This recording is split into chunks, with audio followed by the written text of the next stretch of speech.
Patuloy ang pagbagal ng inflation o yung antas ng pagtaas sa presyo ng mga bilihin itong Marso. Alamin ang mga dahilan sa Agenda Report ni Sujin Kim. Bumagal ang inflation rate sa bansa sa 1.8%.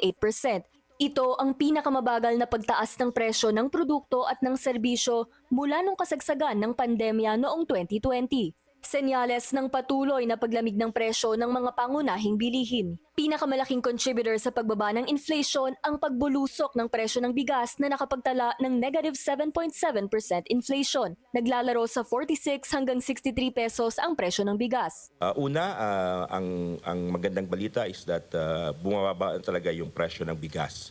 So nakita natin na yung rice inflation natin ay negative na siya at ito ay may malaking contribution doon sa food inflation in particular. So itong tatlong buwan ng 2025 puro negative na ang presyo, ang inflation rate ng ating bigas Bumaba rin ang presyo ng mais. Bagamat mabagal, nakapagtala pa rin ng pagtaas ng presyo ang karne ng baboy, patatas at mangga. Yung ating meat kasi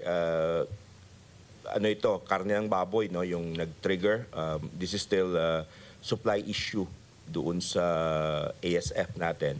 Mas mabilis naman ang naging pagtaas ng presyo ng isda, partikular ang galunggong, milk and other dairy products, partikular ang itlog, at ready-made food kagaya ng gatas pang baby. Malaki din ang naiambag sa pagbagal ng inflation ang transportasyon, bunsod ng mas murang pamasahe at produktong petrolyo. Sinabi ng Chief Economic Planner na si Secretary Arsenio Balisacan na kahit pa na-surpass na ang 2 to 4% target inflation rate, patuloy nilang imomonitor ang mga risk at shock pagdating sa inaasahang pagtaas ng presyo ng kuryente, isda at karne. Para sa agenda, Sujin Kim, Billionaire News Channel.